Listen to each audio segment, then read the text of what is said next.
Toriko chapter 261. Yo, this review of Toriko, before I begin, gotta say two things. Number one, I know this is coming out a few days late. The fact is, I've been distracted. It's only been a couple days actually, because it was released on Friday, at least on the site that I use. Anyways, I've been distracted this weekend, and I like to come to my videos, full throttle, full focus, and really go in, give high quality videos. So yeah, for y'all. Number two, yo, this video should be relatively quick. Don't lie, not even gonna lie on this one, because the chapter was straightforward, simple, easy read. A lot of some great dialogue. Don't get me wrong. Pretty much no action. Great dialogue. So we come in there. So Ootake, right? Taki, Komatsu's friend, old chef friend. He comes in, and I'm like, some of us are wondering. I don't know what's about to happen. Some of us, good question. Are they about to fight? Because we know Komatsu ain't ready for that life. He ain't about that life quite yet. Now I think, along with King of Lightning, that he gonna learn how to. First of all, I've been saying he needs to learn how to use the melt knife. This is on the side note, but it's from real talk. Komatsu, the melt knife is uberly powerful. I mean, it comes from the freaking tooth of the dragon. Don't know, one of the 8 king beast species. Okay, he needs to learn how to fight. He really does. If he's gonna last in the gourmet world and eventually go to God and the other destinations with Toriko and the rest of the 4 Heaven Kings, he needs to learn to fight. And maybe Tengu Branchi. Gotta love it, baby. Anyways, if you're gonna be the future planetary Toriko combo, he needs to learn how to at least fight a little bit. I mean, we see Froze with Acacia. We haven't seen Acacia, but we see at least Froze. So, on that side now. Anyways, but no, they ain't throw down. Taki collapses. So Taki collapses like, what? I mean, it wasn't complete collapse, but he collapses out of exhaustion, hunger, I don't know, whatever. And Komatsu initial and say, bro, you need to get some food in you as a chef, and that's pure logic. You need to get some food in you. And he's like, yo, food's over there, I got to go in. And Taki's like, bro, hold on. I mean, he said hey and everything, and then he collapsed. He's like, hold on, how did you know food was over there? He's like, yeah, give me some, we don't have the high-end quality ingredients. Oh, he said that after, but he's like, give me some, but how did you know? He's talking about, I heard the voice of the food. And you saw talking to his eyes, he's like, almost on some like Naruto Sharingan stuff. But no, I'm just joking. Complete joke. Anyways, but Taki's like, yeah, all the high ingredients were gone. Komatsu's like, bro, don't even worry about it, man. This reminds me like the old days when we used to be in college, when we broke poor and everything. That was some good stuff. Now, I will admit, I have to say this on another side.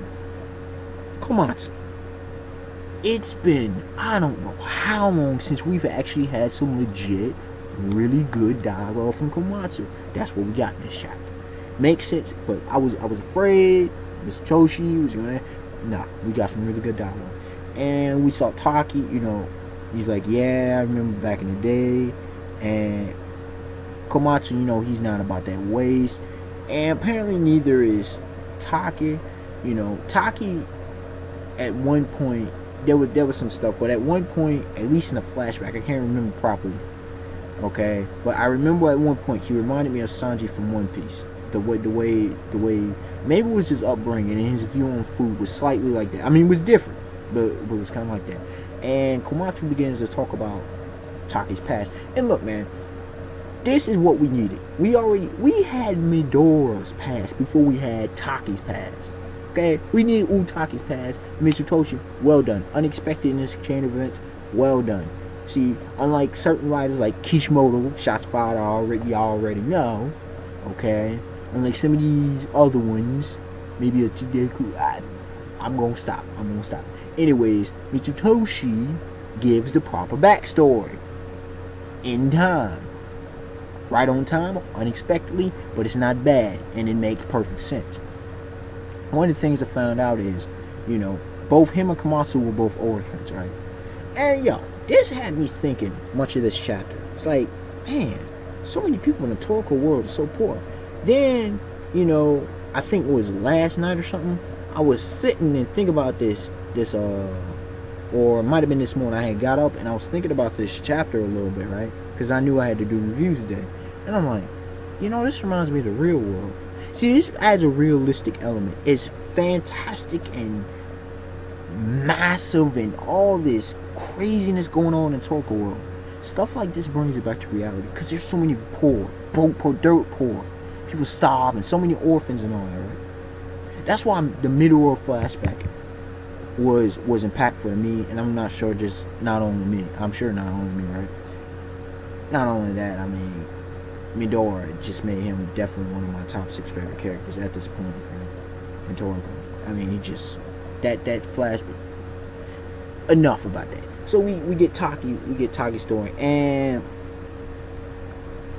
he used to be, and I guess this is where the Sanji thing came in when it first talked about it, how he had the dream, every customer to say delicious, and then he's still going off of that. He wants every customer, every consumer of his food to say it was delicious.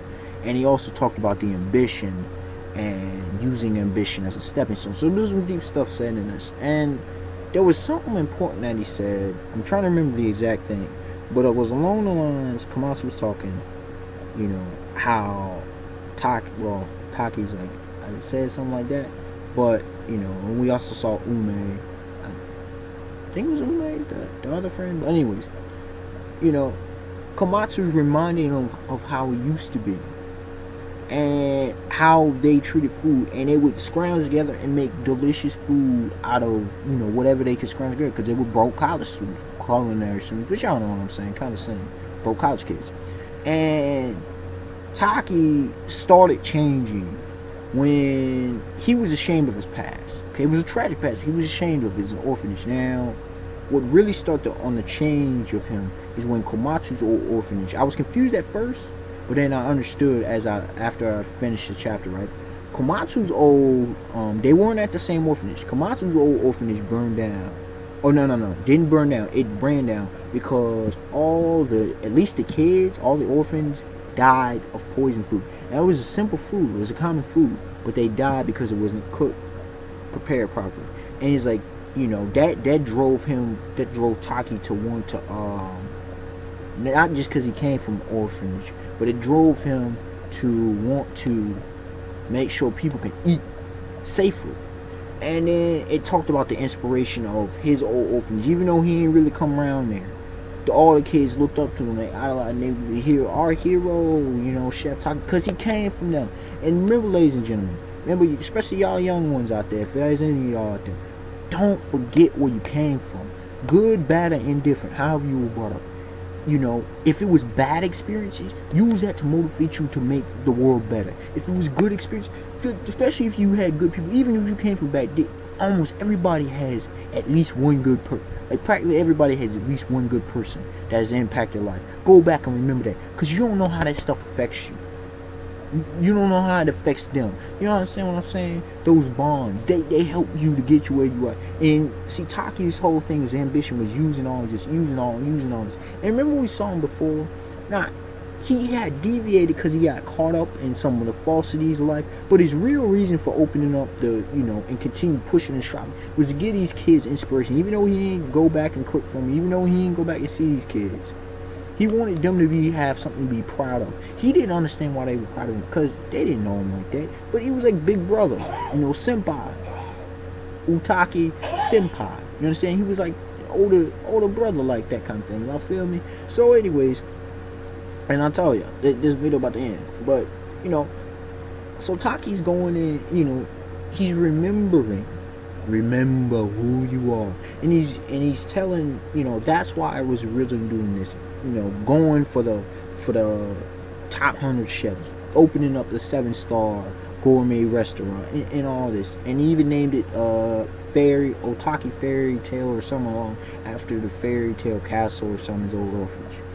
And he's like, he regains the spark because the Bushoku Kai. Oh, the big thing about him that separated Taki, that makes Taki Taki, is his thoughts about, because Komatsu had asked him, well, why didn't you leave for Neo? I thought you were all about the ambition. He's like, I haven't learned from the Bishoku Kai yet.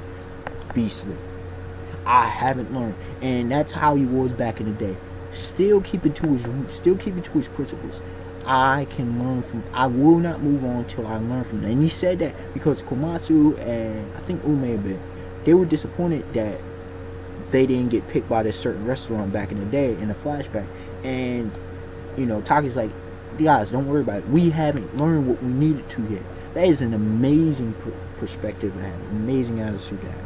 So that's why I'm loving about Taki. Taki's earned some respect points from me, and it seems like he's probably going to teach Komatsu. But then we see the end of Midora coming back, prepare dinner. Now, right before Midora just beast mode just comes in. Anytime he enters, he's just beastly. Let's just be real. Before he comes in, Taki's like, there's only one person I haven't impressed, and he's talking about Midora-sama, the boss, and he heard the boss come back in there. So I'm guessing Taki's gonna help train him, or is it gonna be Stasia? I'm not sure. But in the question I had at the end, and y'all help me understand this, in the comment section below.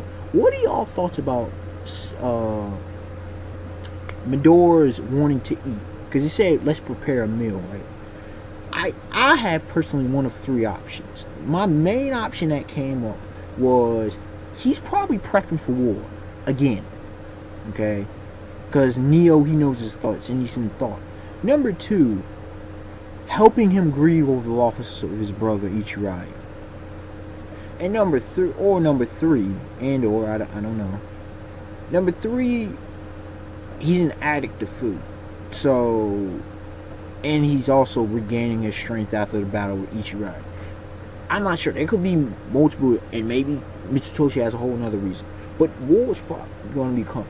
And I'm curious to see, now that I'm thinking about it, what happens with Komatsu and Taki at this point.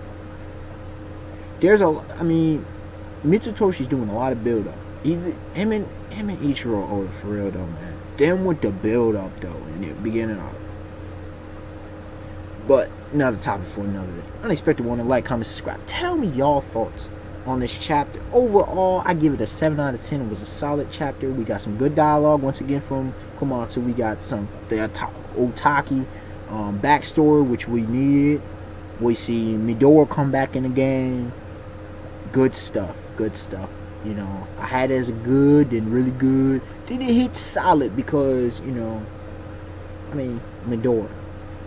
Backstory, Komatsu. When the main character, is inspiring, it's picking people up. When Komatsu's doing what he's supposed to do, beautiful in my mind. Alright, y'all. Till next time. Peace.